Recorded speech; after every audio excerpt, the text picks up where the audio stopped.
Alors bonjour à toutes et tous et bienvenue dans cet nouvel épisode des invités du Clémy, donc le quatrième sur les thèmes du dossier pédagogique de la semaine de la presse. Comme vous le savez, les précédents sont tous disponibles sur notre site et sur notre chaîne YouTube en replay. Donc avec Xavier Eutrope sur l'intelligence artificielle, Amar El Hamedaoui sur journalisme en danger, et j'ai oublié le troisième sur le sport, c'est Nicolas Perronnet sur le journalisme sportif. Ce soir, donc, nous allons traiter du quatrième dossier que vous trouvez dans le dossier pédagogique de la semaine de la presse et des médias dans l'école, à savoir les dérèglements climatiques, quel impact sur le traitement de l'information. Pour traiter de ce sujet, nous recevons aujourd'hui Lou Esparglière. Merci beaucoup d'être avec nous, qui est rédacteur en chef du Média Vert et qui est surtout à l'origine de la charte pour un journalisme à hauteur de l'urgence écologique. Il nous parlera de ça tout à l'heure. En attendant, je vais vous montrer quelques petites ressources que vous pouvez utiliser avec vos élèves pour parler de ce sujet en classe. Donc d'abord, évidemment, vous avez le dossier pédagogique écologie, le nouveau front de la formation que vous trouvez dans le dossier pédagogique que vous avez reçu dans vos établissements et que vous pouvez télécharger en PDF sur notre site, où vous trouverez deux fiches pédagogiques, une fiche ressources et une fiche info sur ce sujet. Je vous invite aussi à aller regarder en replay le dessous des images. Donc Arte et Sonia De Villers nous ont fait l'amitié de faire une émission du dessous des images consacrée à la photo de l'affiche de la semaine de la presse de cette année, qui traite justement d'un sujet écologique et d'une photo illustrant New York sous les fumées des feux de forêt canadiens cet été. Donc voilà, je vous invite à aller regarder cette capsule qui peut être exploitable en classe, évidemment. Et je vous présente aussi comme action pédagogique, si jamais vous êtes intéressé et que votre académie participe, l'opération Graines de reporter scientifique portée par le Clémy en partenariat avec Tara Océan. L'idée de cette opération est de faire travailler les élèves avec des scientifiques et de leur faire produire des reportages sur l'impact du dérèglement climatique sur les océans en utilisant les données des scientifiques de Tara, qui partent donc avec le bateau de Tara faire des prélèvements dans les océans. Voilà, donc je laisse maintenant la parole à Lou Esparglière. Merci beaucoup d'être ici et puis merci voilà, de nous expliquer tout ce qu'il y a à savoir sur la charte. Et bah, c'est à moi. Je me Oui, lance.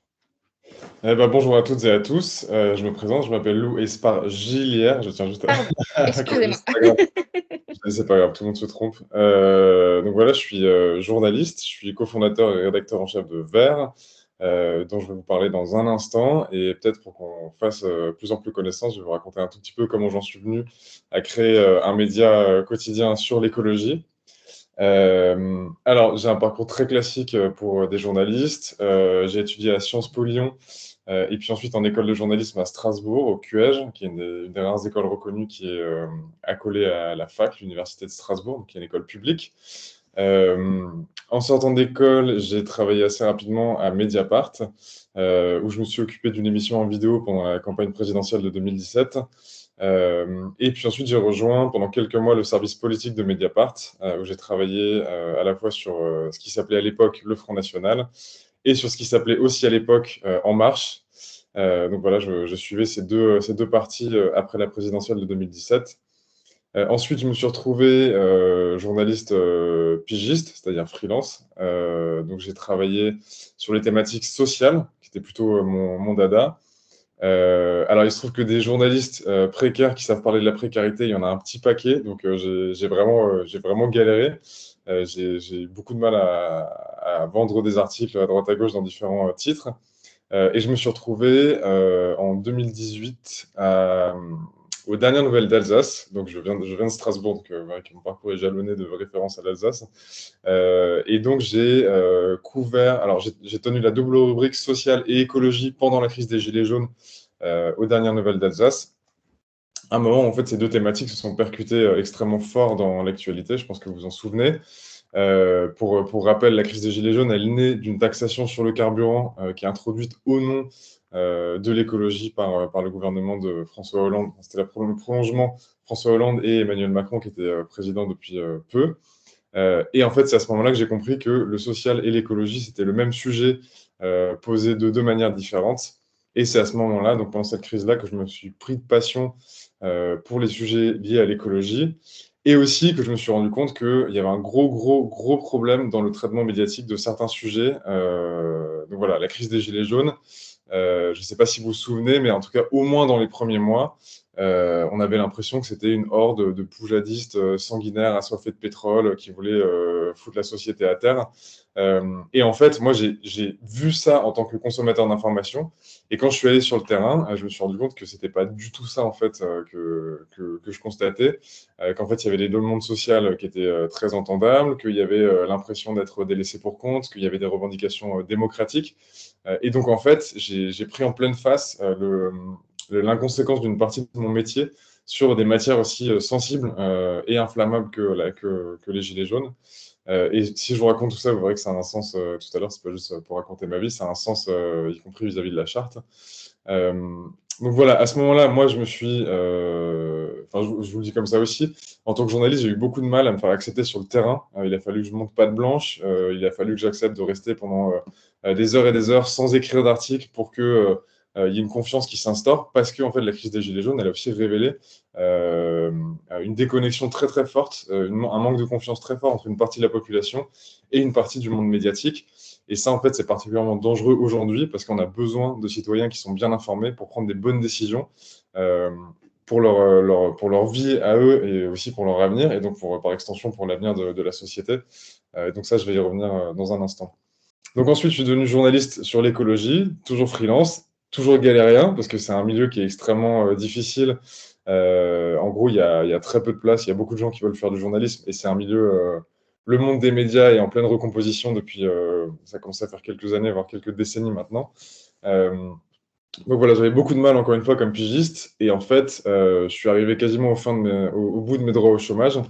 J'étais tout à fait à l'aise avec le fait de changer complètement de carrière. Je me voyais bien faire maraîcher ou bosser dans une biocoop. Ou, voilà, j'avais un peu.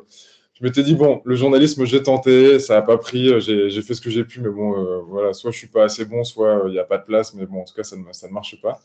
Quand m'est venue cette idée, donc l'idée de créer Vert, alors au début, c'était vraiment en tant que journaliste spécialiste de ces sujets. J'avais l'impression que tous les matins, il fallait que je lise beaucoup de journaux différents pour avoir saisi les principaux sujets liés à l'écologie. Et à l'époque, encore plus que maintenant, on était en 2019, je trouvais que la presse fonctionnait beaucoup trop en silo sur ces sujets-là et qu'on avait des titres comme Le Monde, Reporter ou Actu Environnement qui traitaient chacun plutôt l'actualité, on va dire, scientifique et géopolitique de l'écologie ou plutôt militante et politique ou plutôt technique, réglementaire. Et pour moi, il manquait un média généraliste de l'écologie et qui fasse en fait ce travail de veille, de revue de presse un peu dont moi j'aurais eu besoin en tant que professionnel de l'information. Et je me disais que si moi j'avais ce besoin, c'était probablement un besoin qui était partagé par beaucoup d'autres gens. J'ai d'abord pensé évidemment aux gens qui sont dans l'écologie, dans les milieux militants, machin. J'ai pensé aux gens qui sont spécialistes, donc les journalistes de l'écologie, des ingénieurs, des agriculteurs et j'en passe. Et en fait, après, je me suis rendu compte que ça pouvait aussi servir à des gens qui ne sont pas experts, comme des profs, comme des journalistes pas spécialistes de l'écologie.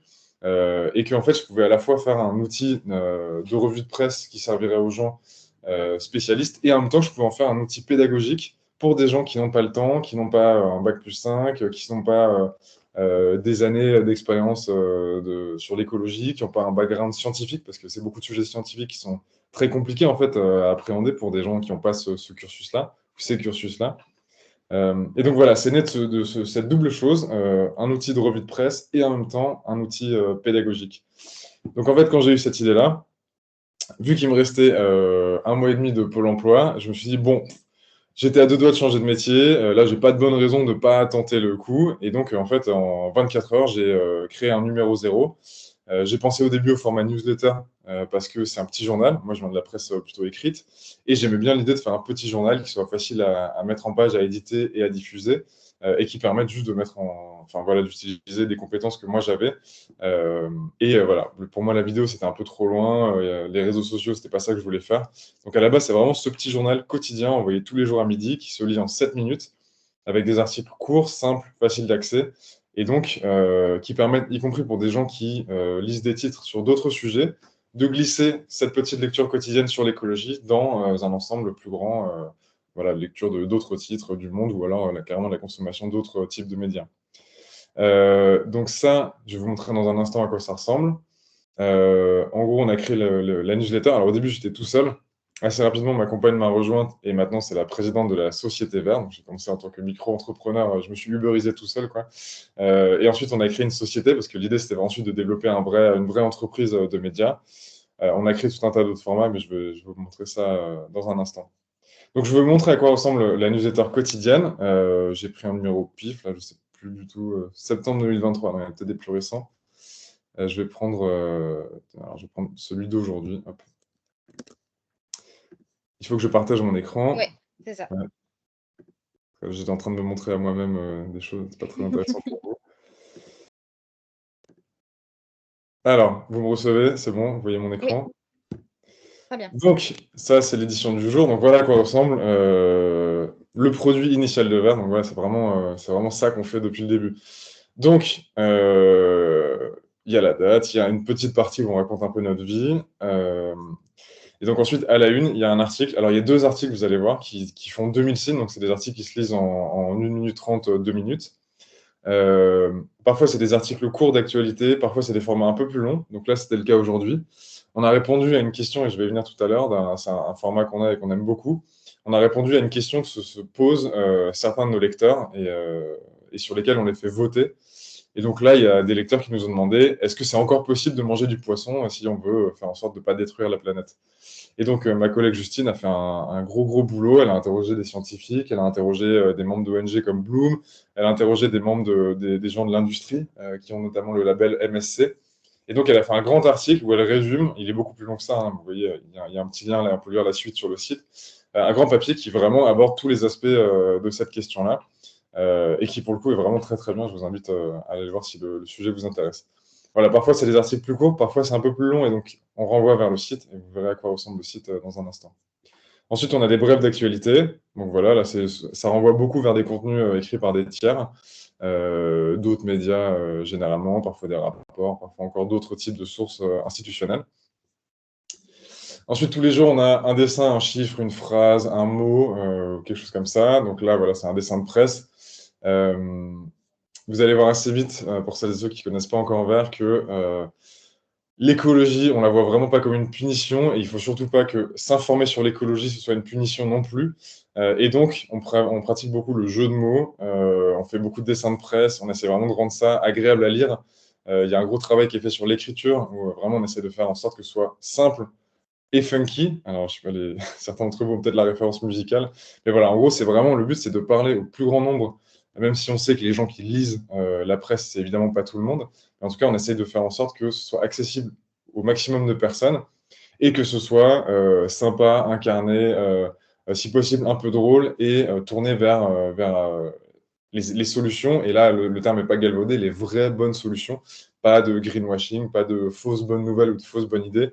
Vraiment, on utilise tout notre savoir-faire journalistique pour être capable de dire si quelque chose est une bonne ou une mauvaise solution, dans la tradition de quelque chose qui se développe aujourd'hui, qui s'appelle le journalisme de solution, et qui vient du monde anglo-saxon, notamment de journalistes du New York Times.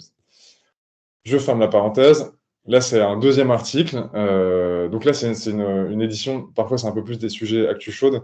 On varie un peu les registres. Là, c'était voilà, comment les plantes déterminent leur date de floraison et comment ça a évolué entre les plantes et les insectes.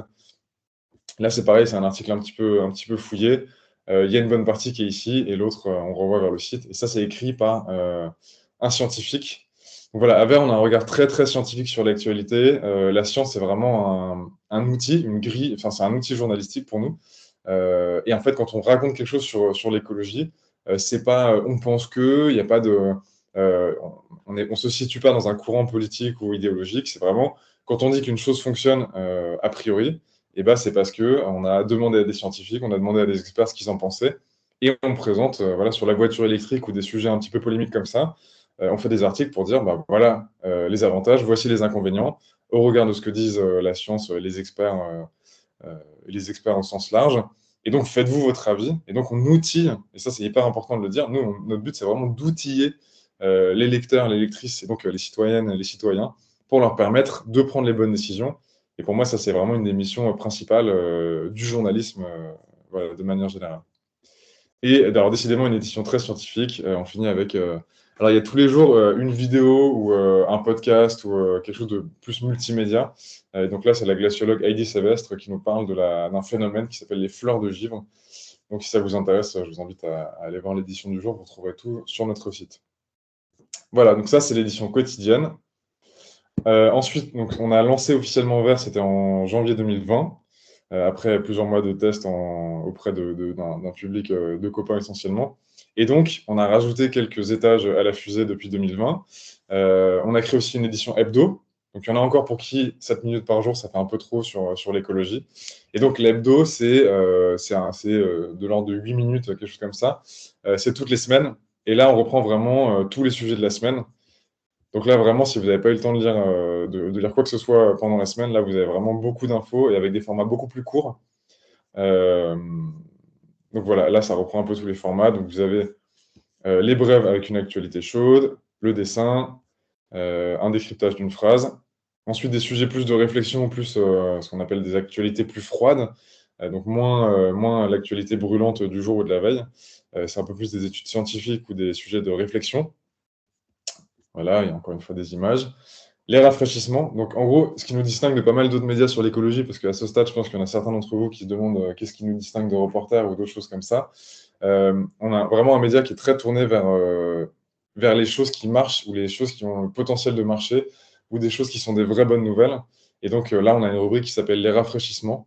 Et dedans, il y a plein de choses. Alors, vraiment, c'est hyper important parce que un des pièges dans lequel tombent certains journalistes qui, de bonne foi, essayent de présenter des informations qui ne sont pas désespérantes à leur public, c'est de se laisser un peu avoir par le truc qui a l'air sympa, le truc un peu feel good. Et ça, je pense que vous l'avez vu, c'est présent de manière abondante, même dans les grands JT, même dans certains grands médias. Et nous, vraiment, on essaie de présenter des choses qui sont vraiment intéressantes, qui sont soit déjà éprouvées, soit qui sont basées sur vraiment des choses qui ont des chances de marcher. Et donc, il y a des choses qui sont aussi des bonnes nouvelles. Par exemple, voilà, une victoire de militants écolos contre un industriel qui détruisait une forêt, des choses comme ça. Donc là, qu'est-ce qu'on avait? On a fait un petit truc sur la plateforme Label Emmaüs qui vend des produits de seconde main en ligne. Donc voilà, c'est hyper intéressant. Des gens qui développent des filières locales de houblon bio dans la Drôme, parce que voilà, cette culture-là, elle a disparu en France. Donc voilà, plein de choses quand même assez réjouissantes, ou des choses où on est sûr qu'il y a peu de chances que ça tourne mal, quoi. Ensuite, on fait des grands entretiens, on fait tout un tas de choses. Voilà, je vais pas être plus exhaustif que ça. On a créé aussi un site web. Donc là, on a des formats plus longs, il y a des choses beaucoup plus développées. Donc là, voilà, on retrouve l'article que je vous ai montré tout à l'heure sur le poisson. Donc là, c'est le format exhaustif. Et donc sur le site web, on se permet de faire des choses beaucoup plus longues et fouillées. Donc on a ça, on a des grands entretiens. Donc là, par exemple, il y avait récemment, on a fait un grand entretien avec Edoui Plenel qui quitte la direction de Mediapart. Donc voilà, là c'est complètement un autre format, hein. Ça, c'est à peu près 20 minutes de lecture, c'est beaucoup plus exhaustif, c'est beaucoup plus travaillé. On fait tout un tas d'autres choses, on fait des chroniques de livres, on renvoie vers beaucoup de vidéos aussi, des trucs, des choses multimédia. On fait des décryptages, voilà, encore une fois.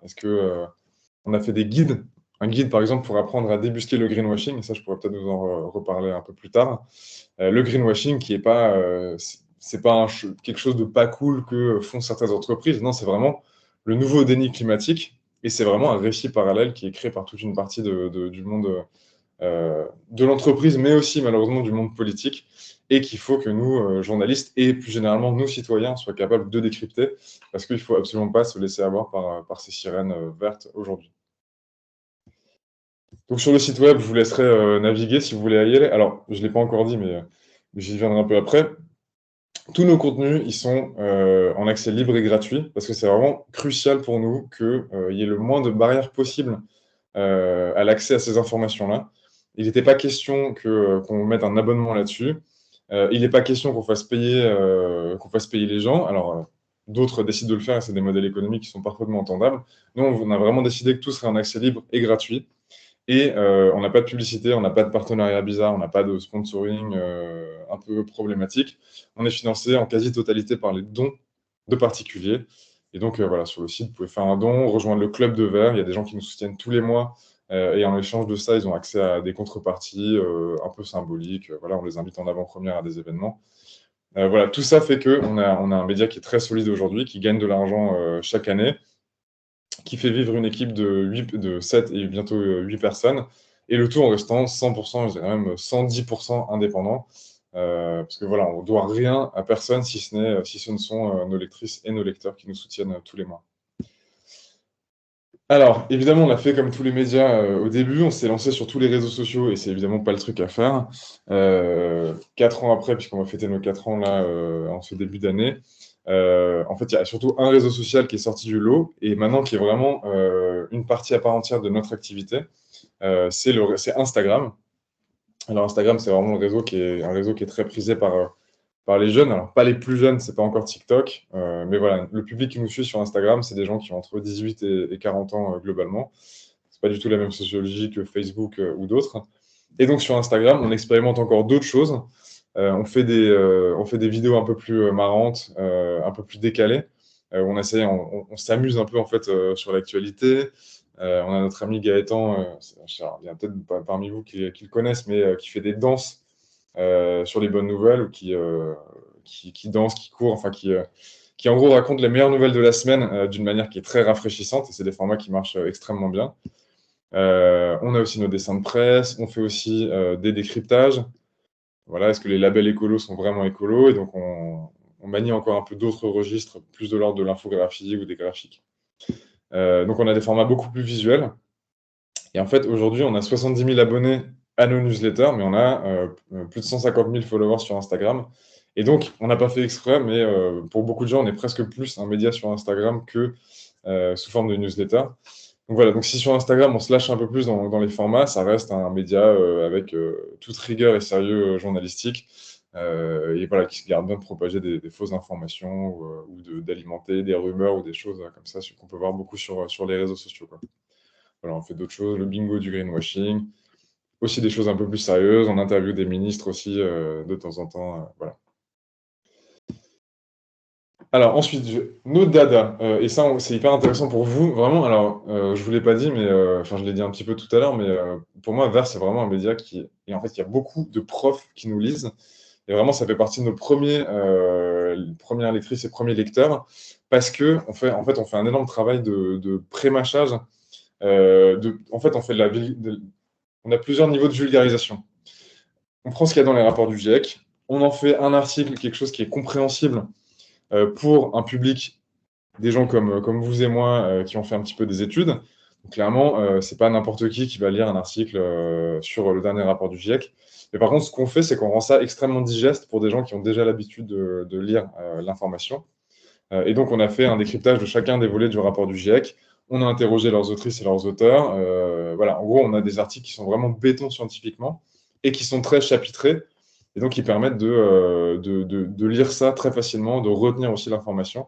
Et donc, ça, c'est encore une fois hyper important pour nous de permettre au plus grand nombre de s'outiller, d'être outillés, quoi, d'être capable ensuite de se servir de ces cadres de référence comme les rapports du GIEC qui brassent l'ensemble de l'état des connaissances sur le climat à un instant T pour ensuite bah, voilà, mieux comprendre ce qui se passe dans l'actualité, mieux comprendre quand on parle de choses, quand on propose des options pour le climat, les voitures électriques ou d'autres choses, en fait, où est-ce qu'on en est et comment est-ce que nous, ensuite, on peut, bah, voilà, comment est-ce qu'on est outillé pour mieux analyser toutes ces choses-là. Donc le rapport du GIEC, c'est presque l'exemple extrême parce que c'est les plus gros rapports, c'est les plus gros documents qui existent sur le climat. Mais vraiment, en fait, nous, notre but, c'est de passer du rapport du GIEC à un article pour des gens comme des profs comme vous, et ensuite carrément de le réduire en un post Instagram par exemple. Et donc là, on a réussi à résumer en 10 slides l'un des volets du rapport du GIEC. Alors on part d'un rapport qui est à la base un chapitre du rapport du GIEC et un volet, ça va faire 2-3 000 pages. Et on arrive à résumer ça avec un peu de difficulté, mais on aime ce genre de challenge, dans un carrousel Instagram, donc en 10 slides. Et vous voyez, alors là, c'était il y a un an, et on a fait le post, il a fait 12 000 likes. Donc là, voilà, je ne sais pas qui aurait pu prédire qu'un truc comme ça marcherait autant. Mais en fait, c'est vraiment, il y a une demande pour ces choses-là. Et donc, on a un public très grand public, entre guillemets, qui n'a pas le temps ou va pas prendre le temps de lire un article, mais quand c'est un petit format comme ça, bah, veut bien passer 5-10 minutes à lire ça, et ensuite à le partager, quoi. Et après, on a encore réduit.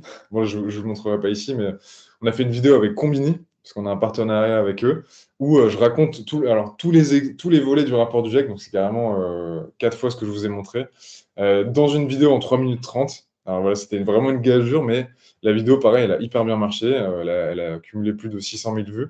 Alors que c'est vraiment juste moi, Facecam, qui raconte ce qu'il y a dans le rapport du GIEC. Et ça prouve au moins une chose, c'est que si on explique bien les choses, il y a pas de barrière en fait.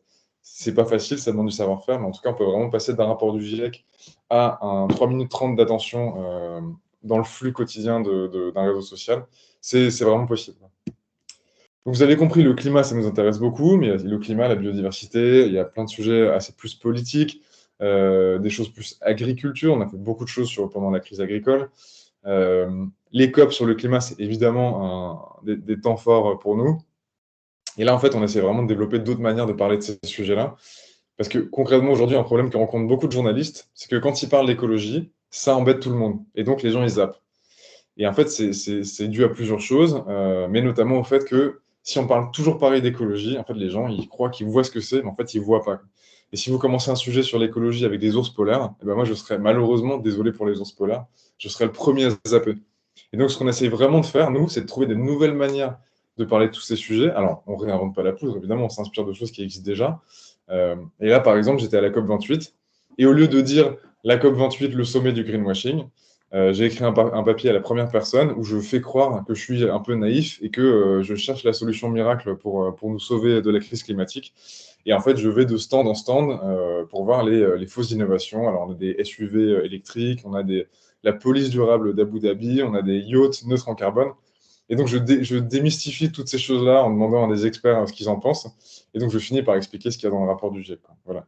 Donc, on est un petit peu des geeks, voilà, on a un peu notre façon à nous de se marrer avec ces sujets-là, mais voilà ce qu'on essaie de faire. Alors, qu'est-ce que c'est? Oui, ensuite, je vous en ai parlé, c'est hyper important pour nous de répondre aux questions que les gens se posent véritablement, parce qu'en fait, en tant que journaliste, on a un peu tendance à être dans une position de surplomb, et donc de croire qu'on sait ce qui intéresse les gens. Et donc, toutes les semaines, on a cette rubrique qui s'appelle le verre du faux. Et donc, le mardi, on demande aux gens quelles sont les questions qui se posent. Le mercredi, on les fait voter, on choisit nous-mêmes 2 questions et on propose aux gens de voter parmi ces 2 questions-là. Alors là, la question est posée de manière un peu tendancieuse, mais comment mourir de façon écologique? Ou qu'est-ce qu'on peut faire contre le glyphosate? Et la semaine suivante, on répond à ces questions-là dans des formats un peu fouillés comme celui sur le poisson que je vous montrais tout à l'heure. Ça, c'est un format qui marche vraiment très très bien. Quasiment à chaque fois, les gens choisissent l'autre question, la question dont on ne pensait pas qu'ils allaient se saisir. Donc, ça nous rend humbles sur ce que nous, on pense savoir des attentes du public. Donc ça, c'est un format vraiment qui nous distingue pas mal d'autres médias. Donc voilà, là, c'était un des nombreux exemples. Est-ce que la Coupe du monde du rugby, c'est vraiment positif ou est-ce que c'est du greenwashing? On a fait vraiment un paquet de trucs, on a répondu à beaucoup de questions. Est-ce que c'est vrai que le numérique, ça émet moins de CO2 que l'aviation et donc c'est pas mauvais pour le climat? Est-ce que c'est vrai que la France, c'est que 1% des émissions de CO2? Donc voilà, là, on a vraiment répondu, ça va faire 1 an et demi qu'on a cette rubrique, je pense qu'on a répondu à une trentaine de questions que les gens se posaient et ils continuent à nous poser des questions intéressantes et on continue de se creuser la tête pour trouver comment leur répondre. Donc, une des choses qu'on fait beaucoup, et là encore une fois, c'est hyper intéressant pour les pédagogues professionnels que vous êtes, c'est qu'on travaille beaucoup sur des ordres de. Alors, on est un peu fasciné, c'est un peu le truc des ingénieurs sur LinkedIn, mais des Jean-Marc Jancovici et compagnie, mais on est très porté sur les ordres de grandeur. En fait, être capable de dire qu'est-ce qui est petit, qu'est-ce qui est gros, et donc en creux, qu'est-ce qui est important et qu'est-ce qui l'est moins. Donc, ça fait un moment qu'on fait pas mal d'infographies et de graphiques. Donc là, il y en a un, je pense que vous l'avez déjà vu présenter d'autres manières, mais c'est les émissions de gaz à effet de serre pour chaque Français en moyenne sur une année. Et donc, on voit que les transports, c'est le gros de l'empreinte carbone. Ensuite, il y a l'alimentation, ensuite le logement. On voit que la voiture, à titre individuel, c'est le truc qui émet le plus de CO2 en France, suivi par le gaz, le fuel, puis ensuite la viande. Et en fait, tout ça, vraiment, c'est hyper important pour être capable d'outiller, encore une fois, et que les gens comprennent ce que c'est 1 kilo de CO2, 1 tonne de CO2, 10 000 tonnes de CO2, 10 milliards de tonnes de CO2. Et donc, toutes ces choses-là, pour que ça reste vraiment dans l'esprit des gens et que ça ne passe pas dans le flot de l'actualité quotidienne, on en a fait des posters. Et donc, voici le tout dernier. Alors, notre série s'appelle Désordre de grandeur. Elle est soutenue par l'ADEME, qui nous soutient depuis la fin 2022. On a fait 6 opus pour l'instant, et voici le tout dernier qui vient juste de sortir. Vous verrez que la thématique est vraiment en plein dans l'actualité. Alors, il n'y a pas que du CO2, mais là, on commence par ça. Donc, par exemple, on a un graphique pour montrer quels sont les meilleurs et les pires aliments pour le climat. Donc là, c'est l'empreinte carbone, donc ça va du thé. Donc, mesdames et messieurs qui buvez du thé, sachez que c'est complètement anecdotique, donc buvez-en autant que vous voulez. Le café, c'est un tout petit peu plus problématique, et malheureusement, j'adore le café. Donc, vous voyez, c'est pas du tout la même chose. On voit que les aliments carnés, qui sont en rouge, les produits animaux sont beaucoup plus émetteurs de gaz à effet de serre, et on explique pourquoi dans le poster. On démystifie des idées reçues. Par exemple, le tofu des véganes, c'est à cause de ça qu'il y a de la déforestation en Amazonie. On montre l'impact de l'agriculture sur la déforestation mondiale, 90%. On montre où va l'eau. Voilà, 60% c'est l'agriculture, dont 20% du total c'est le maïs. Donc voilà, tout ça pour donner vraiment des clés de compréhension. Et aussi, on finit toujours, et ça c'est important, le poster, par les gestes de premier secours. Et donc, qu'est-ce que moi je peux faire à l'échelle individuelle, mais aussi à l'échelle collective, et qu'est-ce qu'il faudrait faire à une échelle beaucoup plus large et politique. Et donc là, on se base sur, donc là, on ne l'a pas écrit ici, mais on se base notamment sur des préconisations de l'ADEME. On regarde ce qu'il y a dans les rapports du GIEC. Encore une fois, on se garde bien de donner notre avis personnel. Alors, juste reprendre mes notes pour voir si j'oublie rien. Je suis très bavard. Voilà, alors juste sur les posters avant de passer à la charte. Encore une fois, nos posters, ils sont téléchargeables gratuitement. Donc ça, c'est vraiment hyper important. Et on a on est à pas loin de 30 000 téléchargements de nos posters aujourd'hui. Donc sur le site de Vert, vous trouverez un petit bouton en dessous de... c'est juste ici, là, vous avez les posters vraiment sur la page d'accueil. Et donc vous allez arriver là-dessus et vous pouvez, vous pouvez les acheter pour 0 €, donc ça veut dire que vous pouvez les télécharger gratuitement. Vous allez retrouver tous nos posters, toutes leurs sources, toutes les infographies découpées. Donc si vous voulez vous servir, vous, de certaines infographies pour vos contenus pédagogiques, vous pouvez juste les prendre, évidemment en site en vert, bien entendu.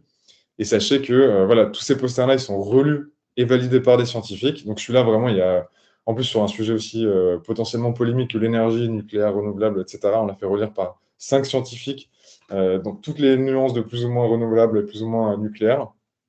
Donc tout ce qu'on écrit, c'est vraiment le plus béton scientifiquement possible. Celui sur les gaz à effet de serre, il a été relu par 3 scientifiques du GIEC. Donc vraiment, là, on ne pourrait pas faire un truc plus béton scientifiquement. Et donc voilà, vous pouvez vous servir autant que vous voulez dans les infographies. Sachez que c'est très utilisé aujourd'hui pour des gens qui font des débriefs de fresques du climat, si vous avez déjà fait ça.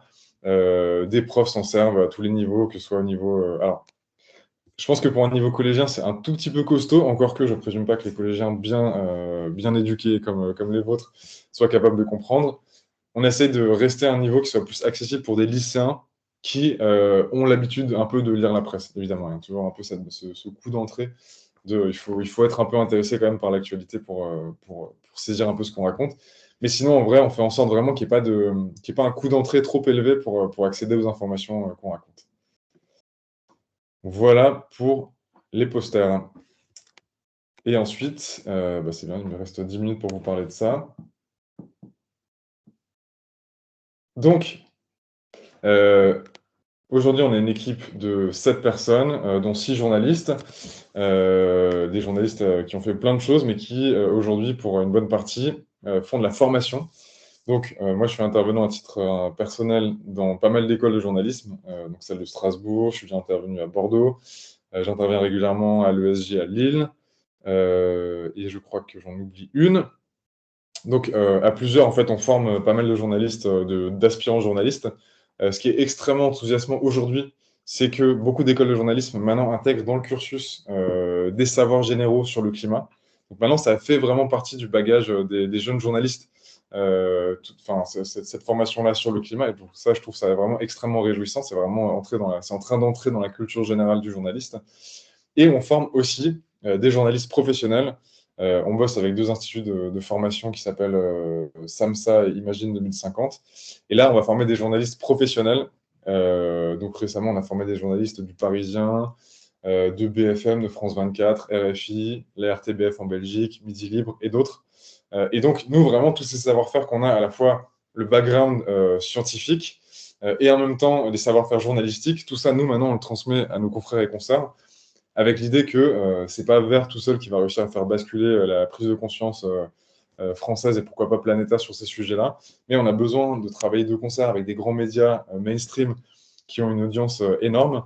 Et donc, c'est hyper important pour nous d'aller dans ces rédactions-là et de les former.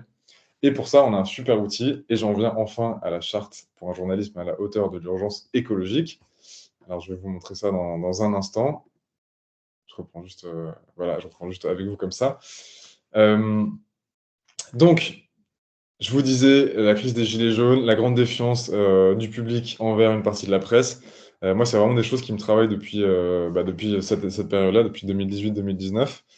Et il y a 2 ans, pour le 2e anniversaire de Vert, on a voulu créer une sorte de nouveau pacte avec nos lectrices et nos lecteurs. Et en fait, on a voulu créer un texte avec notre public dans lequel était fixé un certain nombre de principes pour que de notre côté, en tant que journaliste, on améliore notre traitement de tous les sujets au nom de leur droit à savoir, du droit au savoir du public sur le climat, la biodiversité et j'en passe, et où le public s'engageait à faire un certain nombre de choses, comme payer pour l'information, donc soutenir des médias indépendants ou acheter le journal, parce que ça, c'est une des raisons de la crise de la presse, c'est que les gens ont perdu cette habitude-là. Et donc voilà, c'était un texte à 2 voix comme ça pour essayer de réconcilier le public avec ces médias.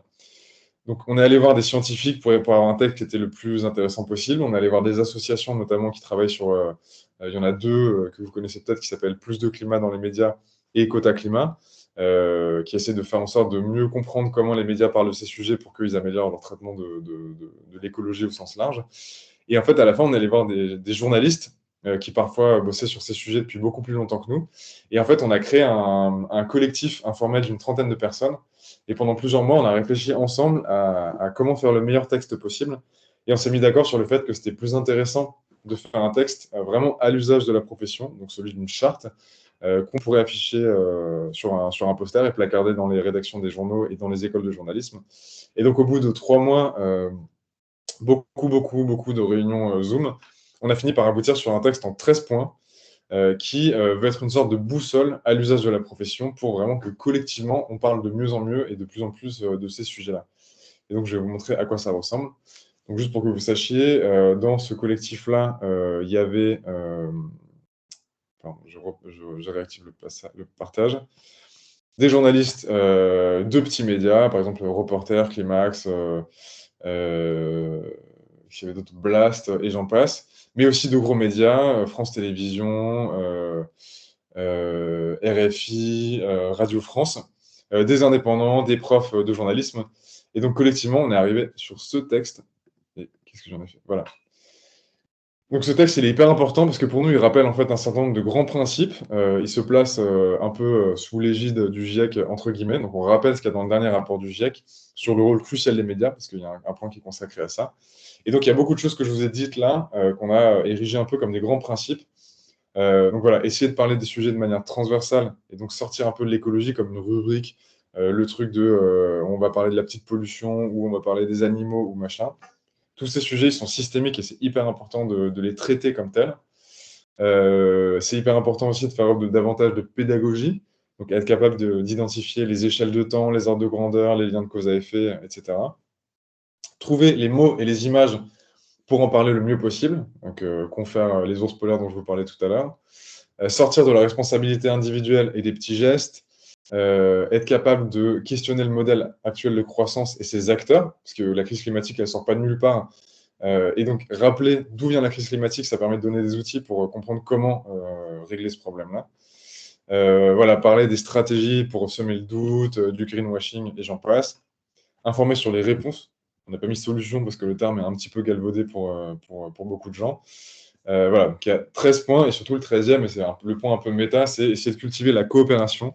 Et c'est ce qu'on a essayé de faire avec ce texte-là, en s'y mettant à 30, en bossant avec des médias qu'on aurait pu prendre pour des médias un peu concurrents.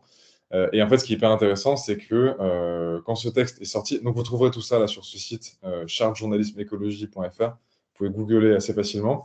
Ce texte, il a été traduit en 5 langues. Donc, moi, j'ai supervisé la traduction en anglais, mais les autres ont été traduites par des collègues journalistes d'autres pays. Et donc, en fait, ce texte, il a eu un énorme écho qui a largement dépassé les notoriétés combinées des petits médias qu'on était et des journalistes à l'intérieur des gros médias. Et donc là, c'était il y a un peu plus d'un an, c'était en septembre 2022, quasiment un an et demi. Il y a plus de 2000 journalistes qui ont signé à titre individuel. Il y a eu 200 rédactions, notamment des grands médias comme 20 minutes, Mediapart, RFI, France 24. Toutes les écoles de journalisme reconnues ont signé. Il y a eu des boîtes de prod, des associations de journalistes. Bref, il y a eu vraiment énormément de monde qui a signé ce texte. Et en fait, ça a provoqué une grande conversation dans le milieu du journalisme. Et il y a beaucoup de rédactions qui n'ont pas signé ce texte, notamment parce qu'il y a des points sur le fait que les journalistes ont le droit de s'opposer à l'origine des financements qui ont déplu à certaines rédactions, qui ont des modèles économiques plus dépendants de la publicité ou des choses comme ça. Mais en fait, il n'y a quasiment plus un média aujourd'hui qui n'ait pas créé un truc qui ressemble à cette charte-là. D'ailleurs, parfois, c'est vraiment jusqu'à la caricature, hein. Il y en a qui ont repris même le nombre de points, les couleurs, quasiment le titre, et qui ont enlevé juste un ou deux points qui les embêtaient pour les remplacer par d'autres choses plus consensuelles. Mais voilà, clairement, maintenant, aujourd'hui, TF1, France Télévisions, Le Monde, Ouest France, La Croix, et j'en passe, tous ces médias-là ont créé des chartes en fait, de ce même genre-là.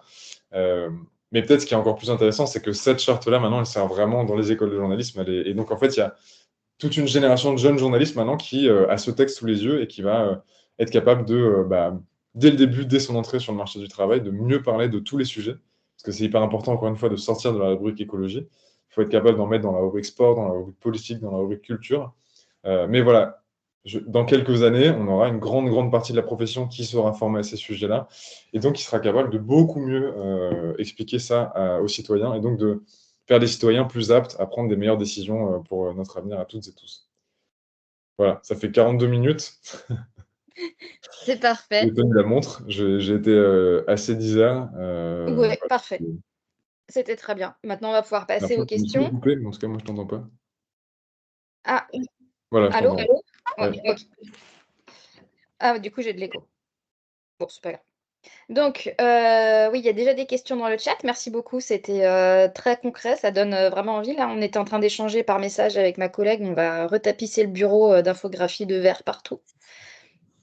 Et donc, bah, je vais relayer déjà, les quelques questions qui sont dans le chat. Donc on a Florie qui, demande, vous parlez de relecture scientifique. Est-ce que vous avez un comité de relecture scientifique?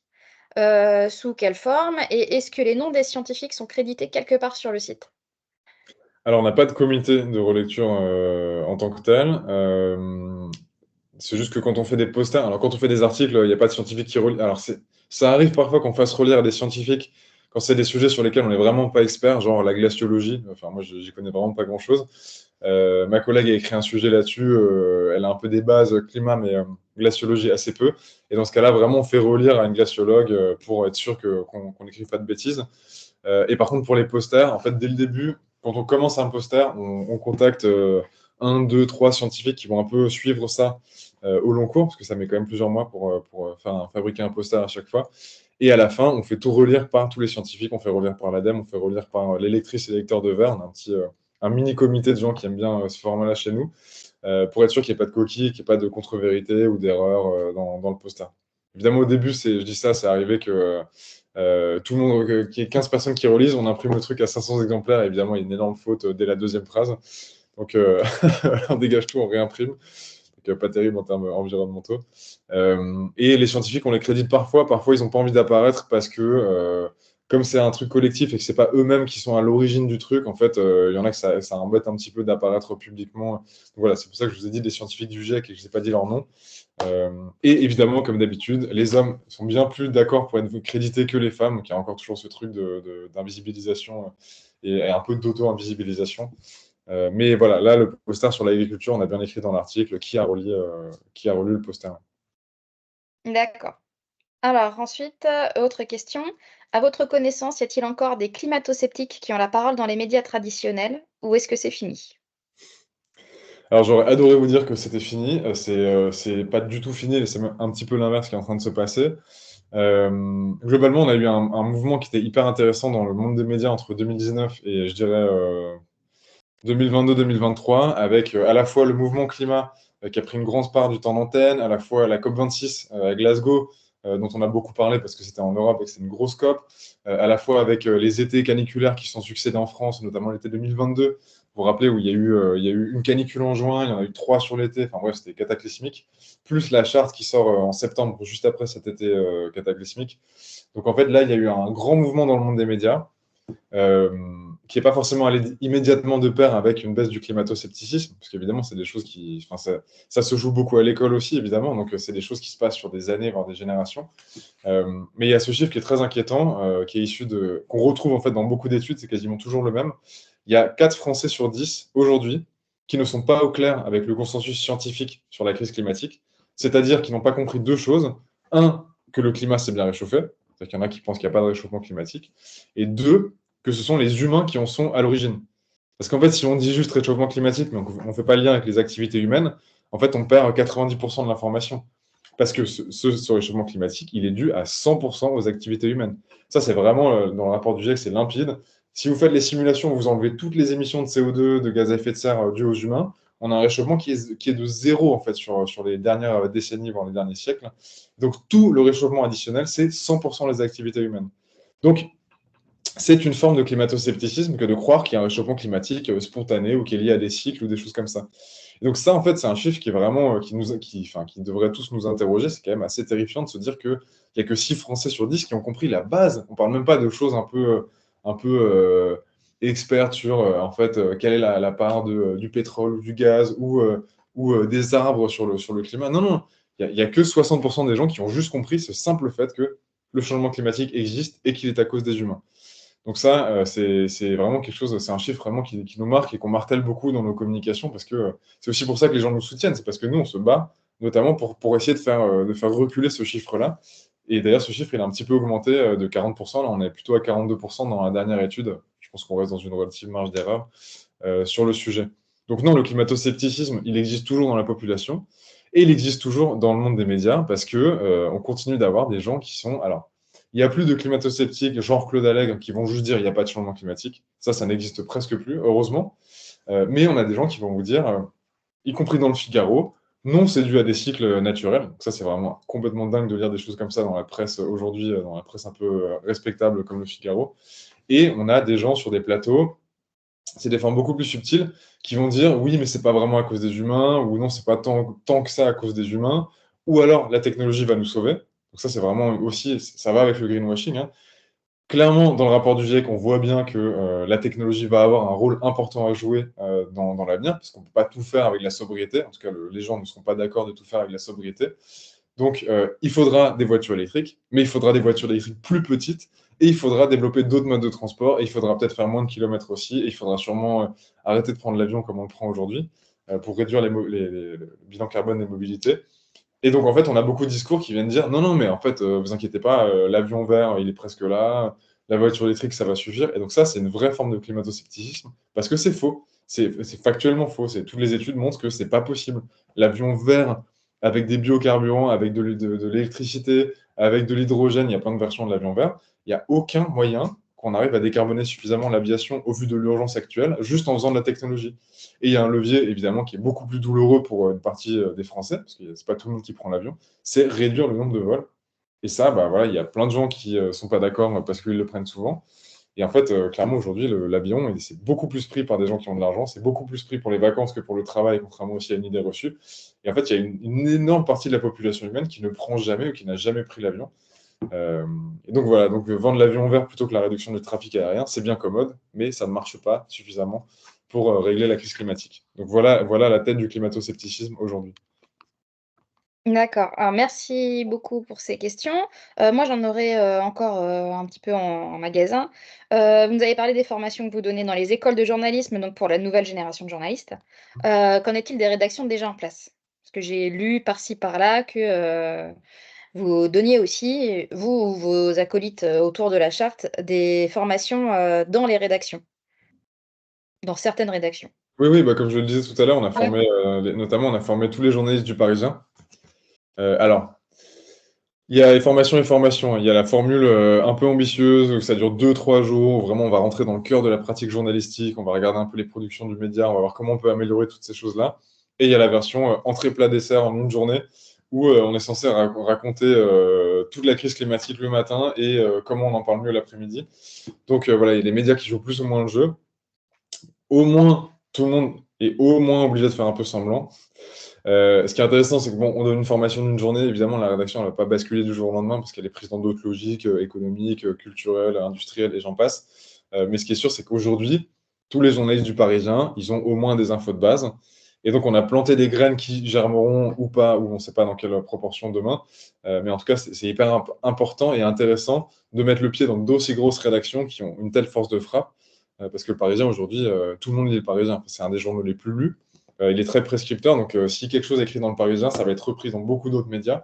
Et donc, si on arrive à changer un petit peu, à orienter un petit peu la production du Parisien pour qu'il s'améliore sur ces sujets, en fait, par ricochet, ça pourrait avoir un impact assez énorme.